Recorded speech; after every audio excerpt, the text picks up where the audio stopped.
Donc là, on était dans la première vidéo plutôt sur des descriptions, on va dire comme si on était dans un cours de maths, sauf que c'est pas le but de mes vidéos.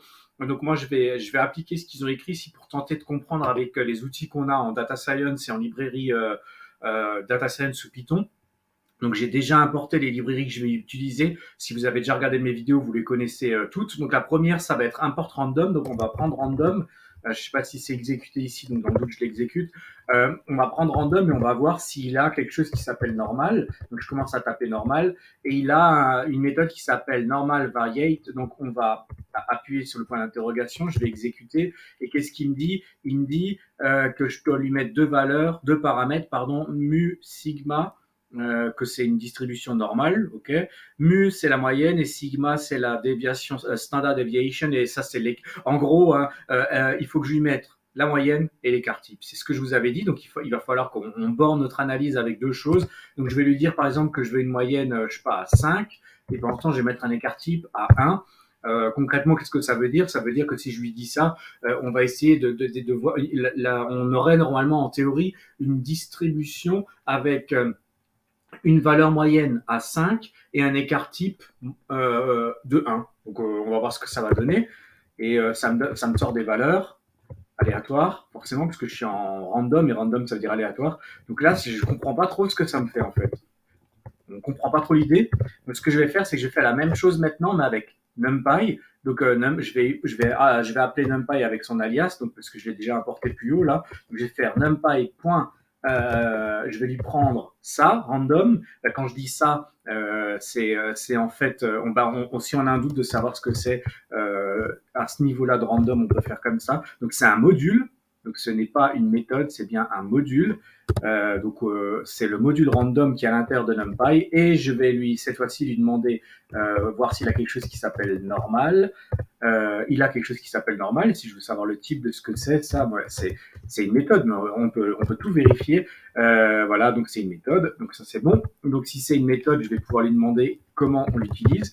Et donc qu'est-ce qu'il me dit? Il me dit qu'il faut lui mettre trois paramètres, un lock, un scale et un size. Donc les noms sont différents par rapport à random, mais on va voir ce que c'est. Il me dit qu'il va me générer une courbe de Gauss, ok, bla bla bla bla bla bla. Donc ça a été développé par deux voies il y a 200 ans, et ensuite par Gauss et Laplace, d'accord.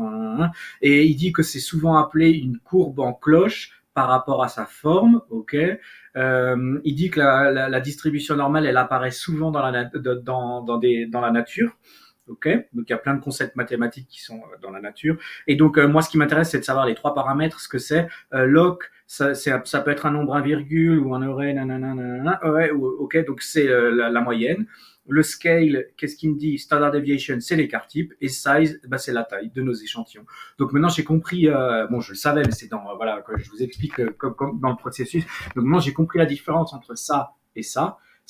Random.normal variate, il va nous générer un seul nombre, en utilisant NumPy, puisque le but de NumPy c'est plutôt de générer des listes. Et ben en fait je vais lui donner ma moyenne, je vais lui donner mon écart type, et il va pouvoir me générer une liste cette fois-ci de nombres et pas juste un seul. Donc je vais lui en mettre beaucoup, je vais lui en mettre 100 000, et je vais donner le nom de ça. Donc on va dire que c'est un array, et je vais l'appeler array norm pour que c'est un peu de sens. Donc une liste en rapport avec la distribution normale. Donc je vais exécuter ça. Maintenant il m'a mis tout là-dedans dans mon array, et la première une chose que je vais pouvoir faire, il me reste 1 minute, donc je vais pas faire d'affichage graphique, je vais utiliser Pandas, et ce que je vais faire c'est que je vais créer une série en rapport avec mon array. Donc je vais faire pd série, mais j'ai même pas besoin en fait de mon. Si je vais le laisser comme ça, series, et je vais lui donner dedans mon array norm.